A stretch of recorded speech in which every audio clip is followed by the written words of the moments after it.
किसी कवि ने लिखा कि जिकी राम ना बिगड़ी वो कर लोग का बिगाड़ी। क्या बात है। जेकर राम न बिगड़ी ओकर लोग का बिगाड़ी। रहीज की भगवान के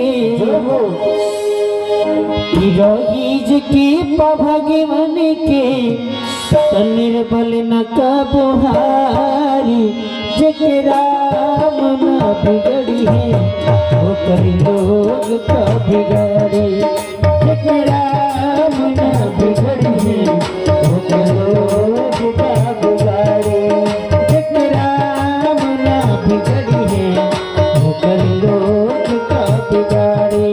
जेकरा राम न बिगड़ी है वो कर लोग का बिगाड़ी। रहीज की भगवान के रहीज की भगवान के निर्बल न कबुहारी। जेकरा राम न बिगड़ी है वो कर लोग का बिगाड़ी।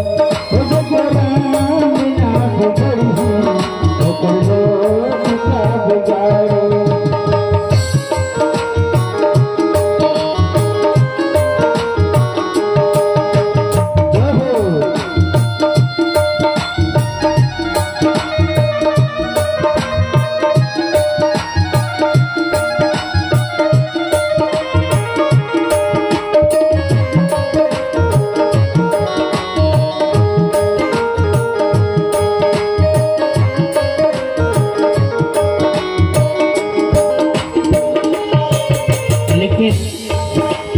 कवि के बड़ा ही सुंदर सा भाव कैसे।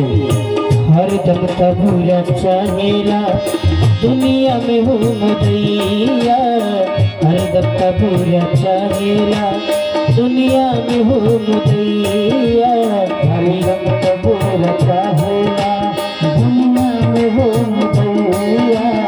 ईश्वर के बिना मर्जी के बोले लना पतैया।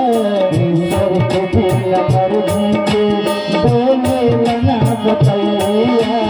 हर दम तबूरा चाहेला दुनिया में हो मुदैया। ईश्वर के बिना मर्जी के बोले लना पतैया। परमाण बात शासन के परमाण बात शासन के हरल की चट में सारी। जेकरा राम न बिगड़ी है वो कर लोग का बिगाड़े। जेकरा राम न बिगड़ी है वो कर लोग का बिगाड़े।